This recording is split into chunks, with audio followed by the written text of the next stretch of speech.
Hey, folks, we are live. Welcome to TLDChat. Good morning. Those of you who are eagle-eyed will realize I'm still not Brent Schlenker. I've tried so hard, but I'm just not. Sorry. I am your guest host. Brent is out this week. He is on Bonnie, Ireland, traveling. He's looking at castles and stuff, and he's trying desperately to justify vertical video is basically what he's doing, and not necessarily doing the best job. We are here today at TLDC chat. We have with us, you can see over to my side, the amazing Nick Floro. Nick, how you doing this morning? Nick, we have lost your audio.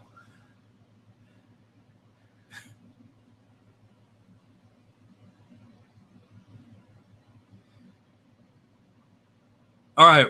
Well, Nick is looking for. Actually, it might just be Nick is just not speaking. He's just moving his lips. He does that sometimes. While Nick's looking at the audio, welcome to TLD chat. This episode and every episode is brought to you by the TLDC Conference, Training, Leadership, and Development Conference in Phoenix, Arizona, January 29th and 30th. It's a very small, familial conference. If you're like me, you don't like those big conferences like ATD where every hour there's 50 sessions going on and you're just a herd of cattle moving from room to room. I don't like those. You don't like those. You want something small. You want something familial. You want something where you can actually get to talk to people and have meaningful conversations.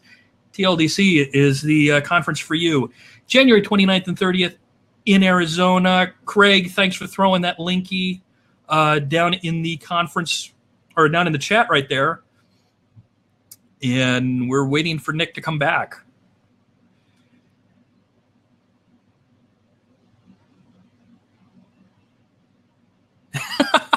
And yes, Ajay, if only Nick stopped using Apple. And again, I will clarify, I've been using MacBooks. I've been using my MacBook for a while. I've been using Macintosh computers since 1984. So I don't have a problem with Macintosh. I don't have a problem with Apple in general. I have a problem with their attitude about iOS and how they treat that. Mr. Floro is back. Nick, can we hear you now? Testing 1, 2. Yeah. I can hear him. Awesome. Nick, how are you doing today? Good. I switched to a Windows machine. Everything's good now. Oh. Best day. I heard the comments. Never switch to Windows. Friends do not let friends use Windows. Or Flash, or vertical video. PowerPoint. Anyway, so Nick Floro, a lot of people know you from the conferences. You've done a couple. Why don't you do an introduction for those of us who have not yet had the pleasure of hearing you speak? Sure. So been around for 25 years now. It'll be 25 years in October, running Steelworks, and basically love to talk, share, and look at different ways that we can create learning experiences. Cool.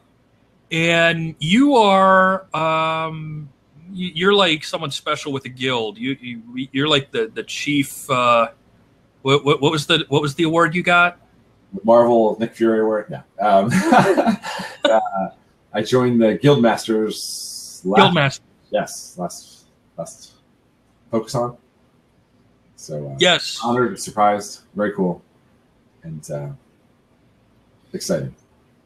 And you've worked. I mean, you're at a point. I don't think I'm exaggerating. You're something of e-learning legend at this point. You've done a lot of work with a lot of different clients, and in a lot of different fields. I mean, you're not just pigeonholed into, hey, we do the best forklift driving course out there. You do a lot of different stuff. Yeah, we have a small team, and we like to keep it fresh. So we look at, what an audience needs and try to figure out what best fits. And that keeps everyone really creative and have lots of fun. We try to partner with groups for several years and kind of take them from level 1 to level 50. So it keeps it exciting and interesting. And To be clear, he's talking about levels like in a game. We're not going to have the Kirkpatrick throwdown today. No, not familiar. So. So let's just get into this. You've had a few clients over the years. Because you're an external entity. You're basically a contractor, right? I mean, I'm a company. I need e-learning content created or training content, and I don't have anybody internally, so I come to you, right? Correct. We like to think of ourselves as partners. Keeps it more friendly. And we like to think of our groups that we work with as family. So let's start there, because a lot of companies, and I'm the same way, and in the interest of full disclosure, Nick and I have worked a lot together since 2011, I think is when we first started working together. We've done a lot of award-winning courses, not to brag, but the awards are over there on my shelf. And you have a bunch too from our associations over on your mantle, I know. So we've worked together quite a lot, and we're of a very like mind of it's a partnership. It's not a client-vendor relationship. What's that difference? Why, when you say you want a partner, not a client, what does that mean to you? For us, I think it sets the expectations, and it makes it a little more friendly. So it's not like us versus them, or our two groups versus the stakeholder, whoever we're working with or partnering with. So it sets the tone and makes it easier for us to move forward in a together-like fashion. So thinking about family and what we want to be able to do, you have your rough spots and everything, but as long as we're working together as a team, it makes it easier to succeed. And when there is an issue, trying to figure out how to get around that, move around that, and keep everything moving in the right direction. I do want to point out we are two Italian Americans talking about family, and we've already used the word like 7 times. And the hands. Twice more, I think we're in the hands. Yes, if we use the term family twice more, I think we're legally obligated to call this a Fast and Furious podcast. So we need to be a little careful there. But yeah, when you're looking at partners, it's your success is I cannot be successful without you. You're not going to be successful without me. We have our goals are aligned, right? It's not just, hey, shut up and build this and go away. It's, we want an actual relationship. Yeah, we did that the first 10 years of our life, where we would just create what was being asked for without questioning or without thinking. And it created a lot of challenges, a lot of issues. Some good things happened, some bad things happened. And it just wasn't a way that we wanted to work. We always had I didn't bring the prop, but the Tums bottle. We have stories where we talk about a certain group will call and we're like, we don't want to work with them because it made everyone sick.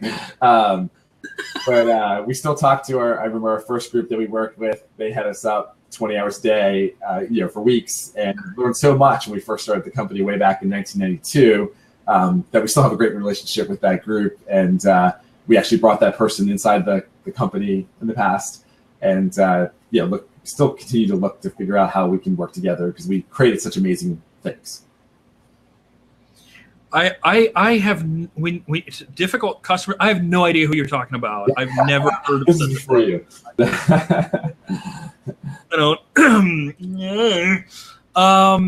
So when you get a new client or a new partner, what are who are the people, like when if I call you and say, Nick, man, I'm having some trouble. I need this e-learning. I need some e-learning build. Who are the people you want to talk to from my end? Like, how does that first meeting go? Who do you want at that first meeting? How do you build success right from the off? So what we try to do is listen, and that's hard because being around for so long, you're like, we know everything, we can do everything. But if we don't understand what you're trying to do, so we'll listen, try to understand what you're saying, and we'll typically jump right into sketching, where we try to visualize what you're talking about and make sure that we're on the same page. We love to be able to reach out to your actual audience. So if you're looking to create something for consumers or for your sales team or for the factory workers, whoever the audience might be, actually connecting with them and trying to figure out what makes sense, what doesn't, is really important, so that we don't like to jump into design or development until we have a clear understanding, because we've just seen too often that the wheels fall off. Is this, we were talking before, how much of that comes back to the client comes in with this idea of what they want, and maybe that isn't going to work? Yeah, one of the things that we learned the hard way, and I can give Ajay credit for coaching me, but just actually listening and don't give Ajay credit. I caught the end of his conversation yesterday, so throwing down the gauntlet that we won't be as good, so we have to raise the level. Not being afraid to say no, that explaining in a right way why a concept or an ideal may not work, and using prototyping the right way. So before you actually start into building or coding, actually looking at and testing the concept so that you don't, again, lose the wheels and have to start over. We've done that in the past, and it's just a nightmare, because the team is building the same solution over and over again, and you're like, will this ever launch? Will this ever actually work? So just taking those experiences and trying to build a better box. You realize Ajay is the guest host tomorrow. His head is not going to fit in the window. I'll be there. You know that, right? Thanks for that. I appreciate it. It's going to be insufferable for weeks now. Yeah, Ajay will need two. Luis will have to set them up in two windows and just put them together. So is that part of what the difference between being a partner, being a client, or a vendor, I guess in this case, of, a vendor, to my mind, you want this built, fine. I'm going to, you want a house with 3 sides? You got it. I'll go build your house with 3 sides. Whereas a partner is going to say, that's stupid. Right. And for credit, you are much. I've never heard you use the word stupid, whereas for me, it's like every 4th word, which is down from every other word, thanks to the coaching from Mr. Floro. To me, how much of that is the difference between being a partner and being a vendor, is the ability to say, dude, this is bad.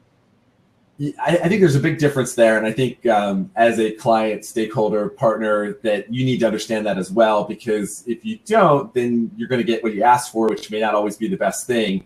And by everyone kind of adopting and learning and having a flexible flow, the agile methods that we talk about today, it makes it a lot easier for us, again, to build a better experience, to build a better tool, to build a better course, whatever you might be trying to achieve. So I think if we just say this is what we want, or we send out those RFPs where we say we want 10,000 things or 2 things, if you don't question or have a discussion, you're not getting your best payday. And when you're meeting with a client, who are the stakeholders that should be there? That, and maybe this isn't the first meeting, maybe this is the second, maybe this takes some interrogation on your part to find out.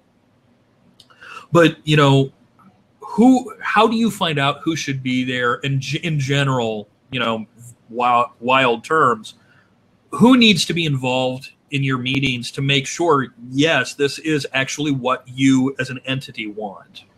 Yeah, unfortunately, it's not so easy.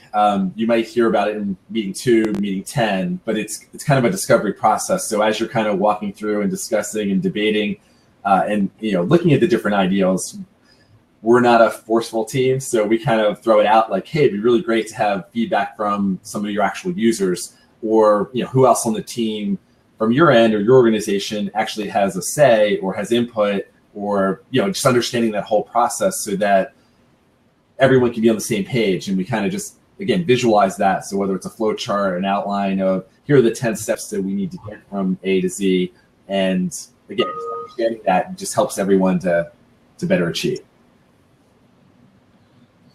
Sorry, I'm getting alarms from like every window open right now. Just blinked at me at once. Servers now? Luckily, nothing important. Although, oh, look, there's an LMS they're having a fire sale. That's probably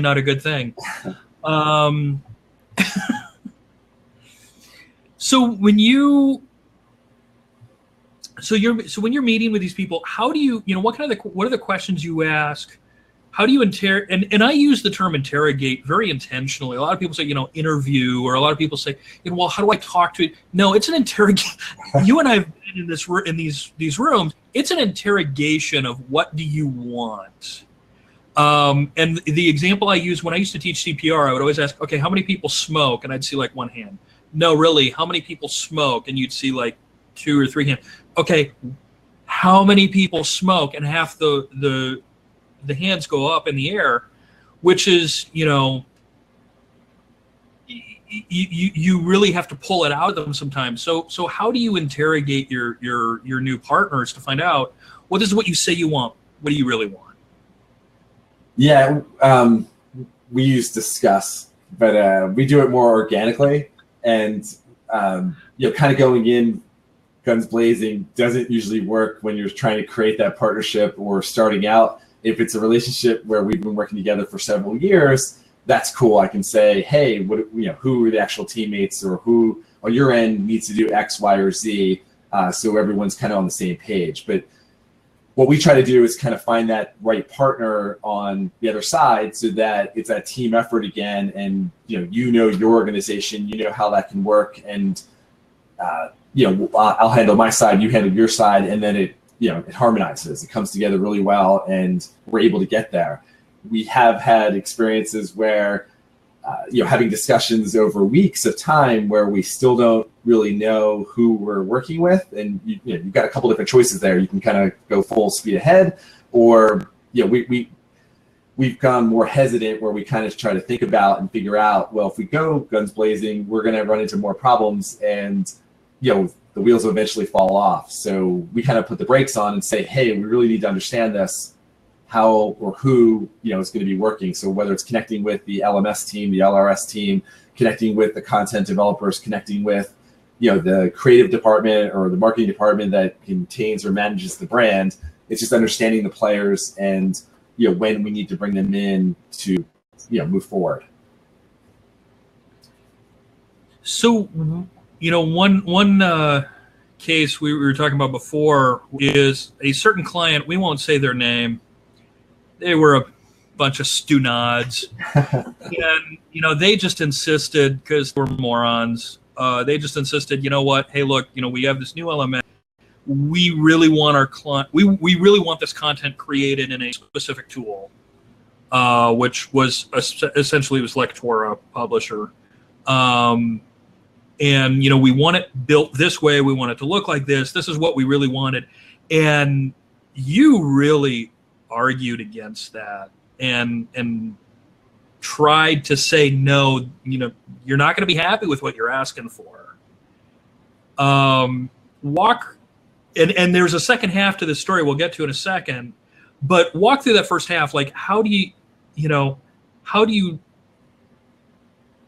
convince sane humans, which were not involved in this case, how do you to say, dude, I'll build this if you want, but you're not going to like it. It's not what you want. You're not going to like it. Right. So what we typically do, and I love feedback from the audience here, is that we'll again listen to what you're saying and then present back what you've asked for. When we're brainstorming or talking about, we'll look for input to see how much wiggle room we have. And when we don't agree, we'll typically present, hey, here are 3 different options. A lot of times, one of the tricks that we'll use is to show something crazy. And we'll point out what may not work, or where some of the challenges are with what you asked for. And then we'll actually, look at, hey, if we were to take this extra 2 weeks, 2 minutes, whatever it might be, and, either talk to someone or explore this option, we can increase results, which I know is another big thing Ajay will chime in on. But that really helps to, again, end or launch a more successful product. So if we don't think it's going to work, we'll point that out, and we have no problem doing that nowadays with all the experience and working through some of the struggles. But we'll use other case studies where we're like, hey, we tried that, and these were our results. Wouldn't you like to learn or try to do it better? And a lot of times your stakeholder, your teammate on the other side will be open open, especially if you present it in a non-confrontational way. So finishing that thought, in this case, you went ahead and demonstrated, all right, I'll hand you what you want. And you built it to the exact specifications, and they were predictably not happy. How do you approach that situation of, dude, this is what you here's what you wanted. I told you weren't going to be happy. And I'm terrible at this because I'm the guy, I will get right in your face. This is what you asked for. You didn't like it. I told you wouldn't like it. Well, shut up and eat it, pal. And you can't do that. And I just saw Joseph's. It was not the fault of Lectora. They just happened to be. That just happens to be the tool. There was other things involved. But how do you handle that situation of, dude, this is what you asked for, and now you're not happy? That's. Yeah, today, again, this is the 25th year, we will not go forward. If we don't think it's a fit, we'll say it and either walk away or offer other solutions that you can kind of move forward with that other group or team and so on. So we try to, if we don't think it's going to right fit or doesn't make sense, we will walk away now. But before we do that, again, our goal is to explain why we don't think that's the right fit. And by showing a prototype, showing an example, it doesn't have to be finished or coded. And I think that's one of the key things. So having that open communication, having a way to explain a concept, and I see some of the audience members here, having working with them in the past, different teammates have different strengths. So, one of the group might, just start sketching and create is this what you mean? And we're like, yeah, that's it. That's exactly. But I can also share experiences where I've thought that's a terrible idea. And, another teammate, whether it's in our group or another group, will say, here's what I meant. And, I'm not afraid to say I was wrong. Like this is a brilliant idea. So how to work, how to move forward again. But I think it's, developing that relationship, having a open communication style so that you're able to say, I don't agree, can we talk about this or dive a little bit deeper? And before you move into production, again, getting on the same page to figure out what makes the most sense. In that example that you're using, everyone kind of signed off and said, this is what we want. We don't want to explore any other options. We don't want to talk about it anymore. Let's just do it. And we don't say, I told you so. But you can point back that you remember last week when we did that, or last year when we did that, this is the end results. Let's look at other options. But it's also realizing that some groups may not be ready to move forward. So you're talking about something for 2 weeks or 2 years, and it's the same conversation over and over again. So realizing how do we change the conversation, or how can we move forward together again? And again, not being we're kind of opposites, where you're really good at confronting. We'll take that other approach of, hey, you can do it 3 different ways. What makes the most sense? The term you were looking for is I'm being an asshole. This is family friendly. And just for Ajay's sake, because I know he's dying to ask, how do you justify the return on investment? If it's a good team effort, we all see that return. So if dollar signs come in or costs are lowered, then Ajay's happy and we're happy too.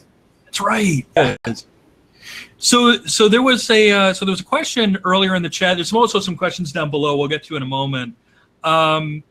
So given your experience dealing with clients, it's also fair, I think, to say anytime you're building content, it's a client vendor or a partnership. It's a client vendor relationship or a partner relationship, because at the end of the day, even if I'm internal, even if I work for Widget Co., even if I'm the L&D guy for Widget Co. and I'm building content for Widget Co., well, I'm still building something for that other team. So they're my client. I'm still the vendor, right? Yeah, that's true. And I can use a great example that kind of summarizes or ties back in. We worked with a group that spent 2 years trying to find the right partner or right vendor. And they went through 20 vendors or 20 interviews. Then they got to us. And one of the things that they tell the story about how we met and how we worked together, it's kind of like a love story, which is funny. But you actually get into, the first question that Nick asked was, can we actually attend one of the ways that they deliver their content? And that really struck a bell with them because they saw that we weren't trying to force them into a box or a preconceived notion, which a lot of times we get locked into, like, hey, there's a new shiny object. Let's just use the shiny object to make our learning better, our experience better. And it's really, again, by trying to understand that audience, what the tools that you have at your, within your toolbox, and then figuring out how to move forward. And you may not be able to go, to that level 10. You start off in step 1 and then you kind of build up. So it might take 2 years to get there, but when it works, it's magical. Okay. I don't know if I answered the question, but no, yeah. I was just thinking every time you say level, I'm just waiting for I'm waiting for the term Super Saiyan to jump to find its way in. So given that, if I'm a newbie L&D guy, I'm or maybe not even a newbie L&D guy, but I'm new to this company. I'm trying to start an L&D team. I've got a company that either I'm new to the company or they've finally realized, we've got a lot of different teams. We've got a lot of disparate things going on. We need some custom training content. How do you get started? How do you, right out of the gate, build that relationship that this is not us, this isn't the training team versus you, this isn't us telling you, hey, you're doing your job wrong, I'm going to tell you how to do it right. How do you build that partnership even within the company, right from the off? That's a great question. And again, being around for 25 years now, lots of stories and seen lots of good things and bad things that happen within an organization. And it still amazes me, like when you see inside the family curtain, some of the discussions that take place or that don't take place. So for me, it's really about having that open discussion again and just getting on the same page. So whoever you need to work with within your own teams, just understanding everyone's agenda, what they need to get done, how you might be able to help each one of those different groups, and talking about and explaining and exploring the different options. If you come in saying, I have the magic box, we're going to solve all the problems with this magic box, without doing that defined step, you're going to run into problems. And I know you've got experiences and stories to share at some point where it's the same pattern that we see over and over again. So just having that open discussion and trying to figure out what can we do day 30, what can we do 6 months from now, 2 years from now, and sharing and exploring those different options. Dana just posted a book in the chat there. Talk and read. I see my eyes moving over and it freaks me out. I'm like, I'm not, I want to look at you. So I'm going to rely on you to call out questions. All right. Yeah. So Dana brings up a good point. We cannot let time institute fear of losing a sale, meaning don't offer a solution that might make them feel trapped without first taking several moments. So severals. So that's a lot of moments of finding out what they actually need. Because often they might not know. It's intimidating to take so much time to ask the right questions while being mindful of, am I getting closer to a signed contract or farther away? Because I have to feed my family. Okay, guys, that's family again. We've only got one more time. Stop with the family. But I mean that brings up a good point of. And you mentioned this before. I mean, at some point, you make a decision of, what, I'm walking away. I think, like using Dina's question example there, going back to the example I was telling a second ago, like they went through a 2-year process to interview different groups. I probably spent about 6 months with them before we actually had a signed contract, which Ajay will beat me over the head for having a bad business practice there. But based on that investment, I saw that they were a great team to work with. They're actually my favorite team now. No offense to anyone else that's out there. But I love what we're doing, and it's a joy to work with it. So I invested 6 months, but that project, is turning into 7 figures now. And it wasn't, we're not doing the project because it's that, it's just an amazing thing that we're getting an opportunity to build. And in this case, we're actually helping kids, which is one of my loves, one of my goals, which is always fun. Yeah. That's awesome. Yeah. And again, to Ajay's concern, so that was a good return on investment. Right. There you go. Right. But if I talked to him during those 6 months, he'd be like, what are you doing?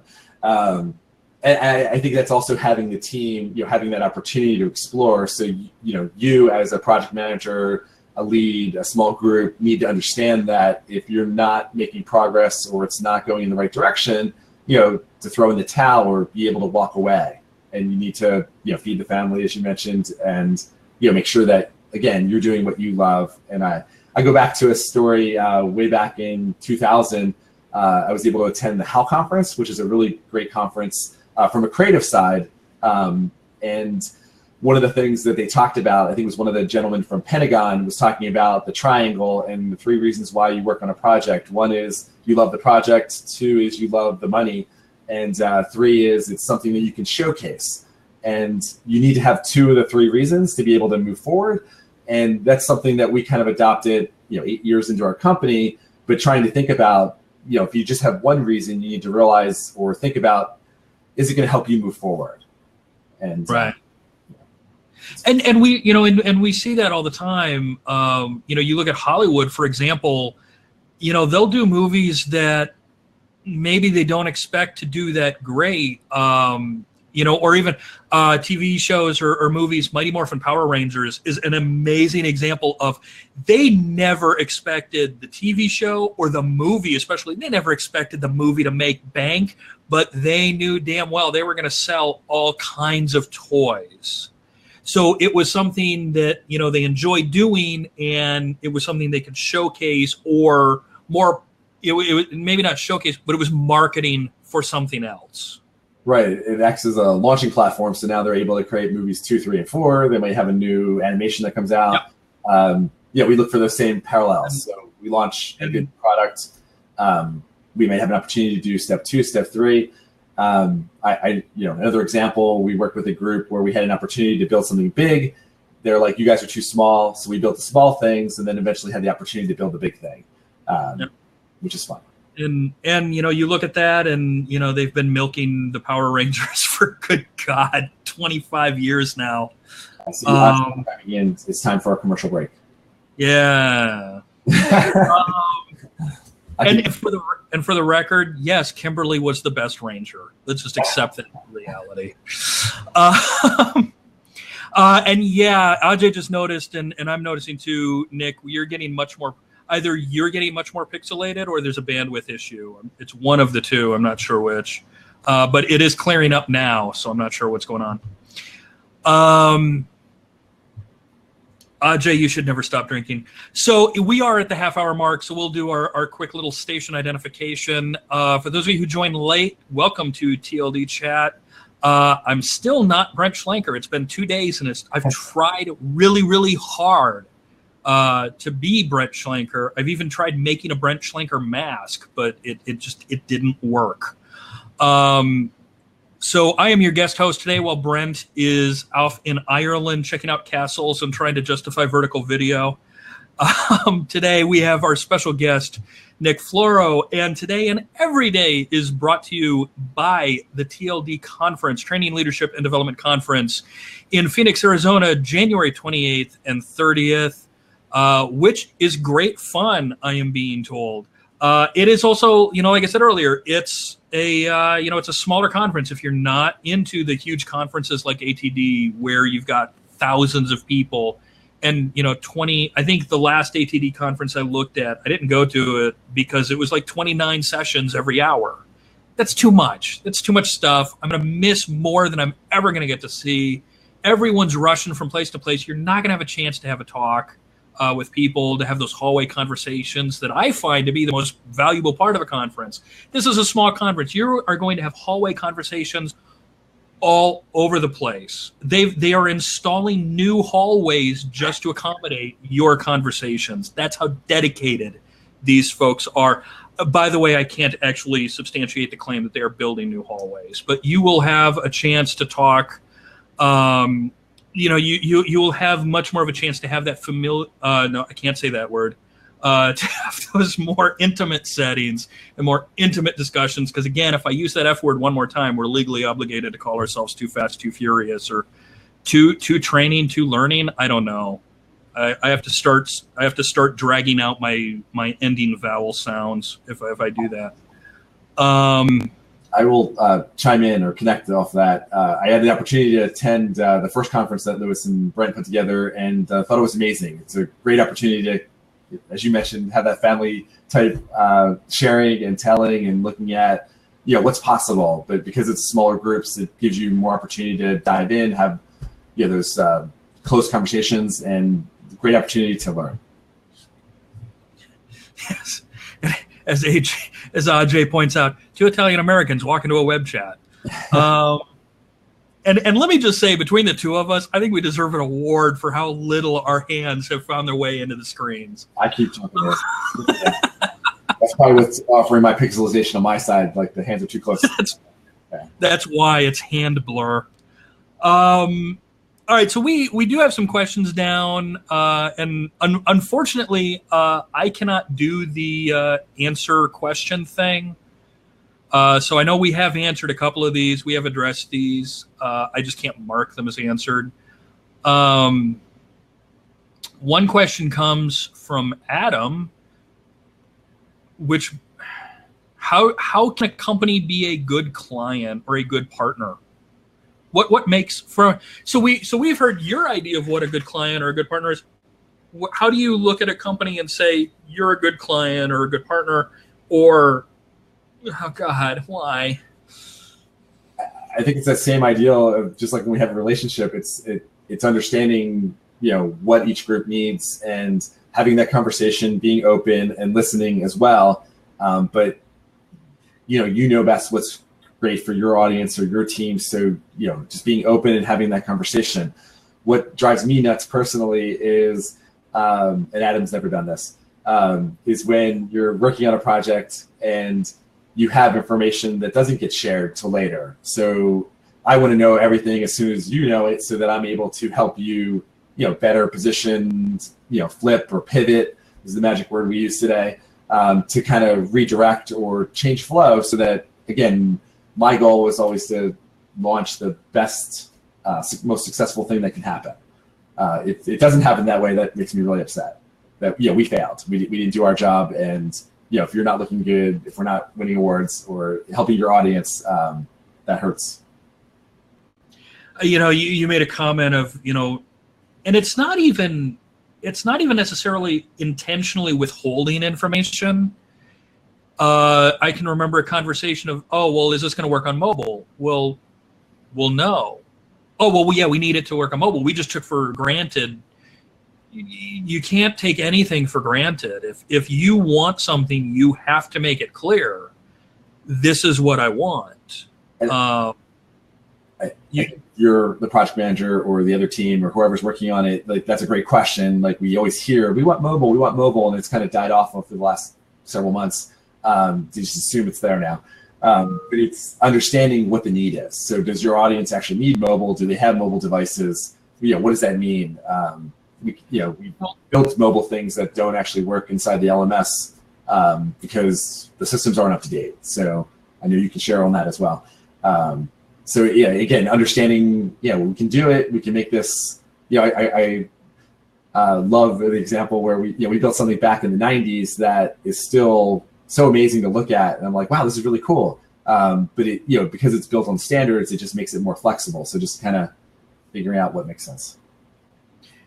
And also with mobile, that's not, there is no make it mobile, because okay, well, define mobile. Do you want it on tablets? Do you want it on phones? That's a completely different thing. And Marco brings up, the customer would say that's bad scoping on the part of the vendor. Well, but at the same time, if the vendor asks you what you want and you don't say what you want, and then you introduce that later, I could just as easily throw that on the client. But and it goes back go to, you said you want mobile. So, what do you mean by mobile? And explaining the options, looking at the different possibilities, and making sure everyone understands that if we add mobile, that adds 6 months, 3 weeks, 2 days. Does it need more budget? Does it need more resources? Because mobile is not a small thing, even though our tools now say make it mobile. There's a lot of work that goes into that back end. And I think, Anthony, you're going to get to that point where, if I'm using it on a tablet versus a phone versus my Surface that rips apart into a tablet, how is the user going to interact, and what does that actually mean? And, does it help them? And are they actually doing it? Even though they have a phone, most of our users are still in their cubicle or, their factory or whatever, and, using that computer or desktop device with that old little thing, the mouse. Hold on 1 second. So, yeah. Why do people, the glass is half empty, glass is half full. Why does everybody blame the glass? Get the glass. It's like a tool, right? If you start with the right glass, you're in good shape. Then it's neither half full nor half empty. It's the right size. Or drink old frothing slosh, which is never mind. It's a beer from an old radio show from the 1940s. Because I still listen to those for some reason. So I want to get to a couple of the old war stories, because I think they will address some of these questions down here, and some of the comments about scope creep and things. So you've dealt with some difficult clients, right? I mean, 1 or 2. I don't know any of them personally, obviously, of course. What are I guess the first thing is, what are some of the hallmark signs that, okay, this is going to be trouble? I think it's going back to that triangle ideal again, and figuring out whether it's a right fit. Like, if you're not happy, they're probably not happy. If what you're doing, isn't helping you or helping them, everyone's going to it's going to end in a better way. So it's realizing that sooner, and, having a conversation. Again, that open communications is key. So if you're not working together to get to that end result, then, why are you doing what you're doing? Kind of falls back. So let's see here. I'm just looking at some of the notes we had shared prior to. I'm looking for a good example. Here's a favorite. Each week the scope changes. That never happened. You made that up. That's happened once or twice. Yeah. But, scope creep is a myth with learning styles and vertical video. That doesn't exist. No one ever does it. Again, I think, like the scope creep, the ideal is that you attack it right on, where you throw up the flag and you're just like, hey, that's a great idea. What does that mean? So it's kind of diagnosing and talking about, what do you actually want to do? Does that fit into the current plan? And what would it do to the plan? So we'd actually delay launch. We can add it in a phase 2, but it's just getting into, and not just saying no for the sake of saying no. It's understanding why are we making this scope change or tweak, and what does it mean to the end result? So can we fit it in? A lot of times we always try to fit things in, or at least that's my nature. My team has to remind me that we can't make that launch date of next week if we keep doing that. So again, getting on the same page, understanding what is requested and how we kind of move forward. And how do you go to a client and say, you got to make a choice here. You either keep the date, or you keep, add or keep this functionality. You can't, it's a question of physics. You can't have both. Personally, I found the best way to do it is to have that conversation. So get on the phone and just talk about it. Like, hey, whether it's in that weekly meeting, as soon as you realize there's an issue or challenge, you got to throw up the flag and get on the phone and talk about it. If you try to write that perfect email, you're going to end up insulting or pushing the wrong button with someone. So I like to have that dialogue, maybe the Italian thing, where you can hug it out and talk about, hey, we can still launch. What does that mean? Is it 2 days later? Is it 2 weeks later? We can add that feature that you really want, or we think that will help to make the product or project even better. But again, it's having that open dialogue. So if you don't have that, if you have that vendor relationship, you're kind of stuck where you're a bad vendor because you didn't do what I asked for, even though we changed it 100 times. So you make the changes 100 times. Statistically, you're going to get one of them right. Right. Or Adam brings up, his you can have anything you want, but you can't have everything you want. Or the old sign that I used to see a lot. You can have it cheap, you can have it good, you can have it fast. You can have any two of those, but you can never have all three. I have that conversation constantly with folks. Adam also brings up the point, as a client or as a partner, if I want to add this, what do I lose? What is this? If I want to add something, what does that cost? And, how often do you run into that situation where you've got a partner who is smartened up, they are schooled in the reality of the situation, and they say, man, I kind of want this functionality, but what do I have to give up to get that? Yeah, I can give Adam credit. He's an amazing teammate, great partner to work with, and he's actually flagged me before. We're like, Nick, are you sure we can get that in before launch date? So he understands what does it mean and how does it work. But I think that's a perfect point.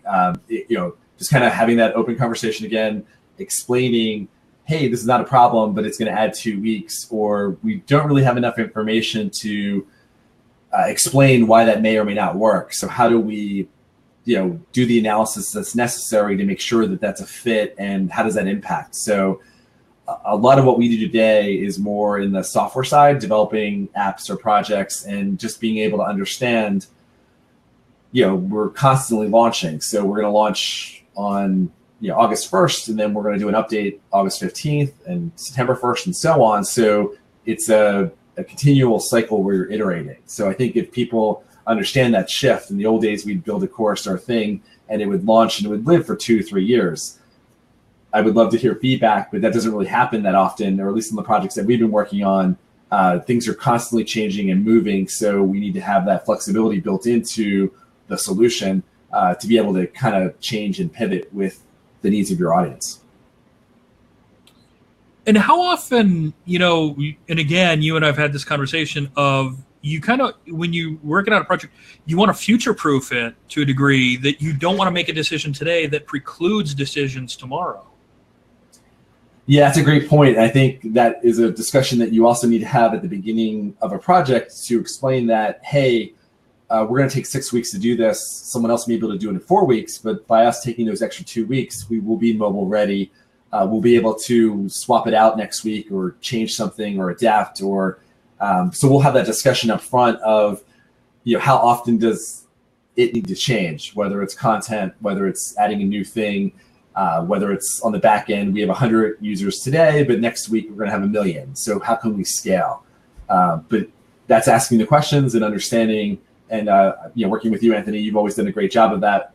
Thinking about, hey, this is great for this month, but what about a year from now when I need to swap, or a week from now when we need to do X, Y, or Z? Oh, and I'm being told that picking on Brent is a requirement. Oh, well, okay. That's what I was laughing at, yeah. So. Get your engine started. Don't open the door for Anthony. You'll take full advantage. So let me ask this: have you ever, and this is one of those not cool questions, I know, but have you ever walked away from a client and just said, "Dude, this isn't working"? Well, that's a tough question. So we have in the past, talked about or thought about, what does this mean, or how does that work? Often, because we're a small team, we will, when we have the luxury working on the projects that we work on, where, we'll talk about this is going to be a very tough group to work with? Do we want to go forward? What does that mean? But I really try to keep everything in that family mode. So you'd have to do a lot for me to walk away. Okay, you said the F word, so Yes, now I had to bring it back in though. Luis, can you change the title to, I don't know, whatever? I see Mike says you got to fire the client sometimes, and I think that's a great way of thinking. That's just a weakness on my side, where I'll push and push and try to fix it, but yeah, as you said, it's tough. Yeah, and I do like to you fire a client. That's I mean in just from my own experience. Sometimes that is the best thing to do because the client, if they have any value at all, and you guys know me, I don't mince words. If they have any value at all as a professional, as a mature person in that field, they're going to take that very seriously, and they're going to look at what happened, and whenever you're in that situation, look, there's always blame on both sides. There's always both sides could have done something better. But hopefully when that happens, if I'm a client and a vendor fires me and walks away and says, look, I can't deal with this anymore. Hopefully I have the wherewithal and the maturity to look at what I've done and not do it again. Okay, what mistakes did I make? Because I can't do this again. I can't afford to start over with somebody else and lose them too. So at the end of the day, I'm not trying to say, oh, fire your client. It's the best thing that can happen. But I mean, sometimes it is, and I think as and I think too, I'm very hard on professionals. I think that's what separates professionals from the rest. We acknowledge that sometimes the stuff that sucks is really cool and can be very positive. And it's up to you whether or not, I've always said lack of success is a result, failure is a choice. I'm smiling, thinking it's not you, it's me. Yeah. So I'll try to avoid or recommend an alternate solution if we're not the right fit or it's not working out. So it's like, and we're open to everything. So it's kind of like figuring out what makes sense, what doesn't. I think the groups that we partner with appreciate that. And I'll have to be reminded, whether it's my team or the other team, that you can't solve everything in a day or a week or a year. So it's just, realizing and, having a great team around you, whether it's colleagues like you guys, to kind of keep you moving in that right direction. Yes, absolutely. So we are coming up at the top of the hour. I do have a hard stop at noon Eastern, because I have to take my lovely and wonderful Sandy puppy to the groomer so she can be even more lovely and wonderful. So we're going to cut this a little bit early. Nick, thank you so much for spending your time with us today. Thank you. Appreciate it. And thanks for everyone for the conversation. Absolutely. And where can folks find you? I'm sorry, my video just froze. I'm sure there's a conference somewhere that you're at, because you're actually not even really in your office, are you? You're at a conference somewhere right now. Tomorrow I'm off again. But yeah, it's a way that we learned, and I love participating and sharing and just learning and hearing everyone. So I'll be probably behind you at an upcoming conference. Yeah, way to sell that one. Yeah, wherever you are. Yeah. That was awesome. Nick, where can folks find out about SealWorks? Where can they find out about you? Where can they hear the words of Nickly wisdom? You can do a search for Nick Fury, but on Twitter it's just Nick Floro, SealWorks.com. Happy to talk, chat, and share. So feel free to reach out. And Luis asks the question, what is Nick buying for Prime Day? I'm actually all caught up, so I couldn't find anything to order. I've got one of everything, so I'm waiting for that next big thing. Which actually, by the way, in case anybody's interested, so Prime Day is 7/11/2017. 7/11 and 17 are all Prime days, or all Prime numbers. However, 2017 itself, I don't believe that is a prime number. So it's almost a perfect prime. And for those of you who don't know, what is Prime Day? Prime Day is the Amazon. If you have Amazon Prime, Amazon has a bunch of stuff marked down, and they're just they're just selling their garbage, basically. They're trying to get they're trying to sell off their stock. Yes, it's the day that Optimus and Rodimus. I prefer Rodimus, Michael. Thank you. Rodimus Prime takes over Amazon. Folks, thank you so much for joining. Nick, again, awesome. Thank you. Thanks for joining. Do you have a pre-con at DevLearn? I don't think so. I forget. Sorry, but I do not. Okay, this is how many conferences he's at, folks. He doesn't even remember if he has a pre-conference. Yeah, I just show up and talk. As always, I'm on the Twitters at AA_Altieri. You can find us there. Please check out the TLDC conference in Phoenix, Arizona, January 29th and 30th at, I believe it's called the Galvanize or something. I know they make rubber there or something. I don't know. Go check that out. And tomorrow we have a very special guest host. Mr. Ajay Pangakar is here, and he will be talking to Mike Simmons. Simmons or Simons? I figure one of those two ways is correct. So definitely come back tomorrow. Check that out. Ajay always has you covered with the business of learning. And again, this is what separates the pros, guys. If you don't understand the business contribution of learning, the business aspect of what you're doing, the costs, how you contribute to the bottom line, you're missing a lot. So it's going to be a great conversation. Come back right here, same TLDChat station, same TLDChat time, tomorrow morning, 11 a.m. Eastern. We will see you then. Thanks a lot, guys. Bye. See you guys tomorrow. Bye.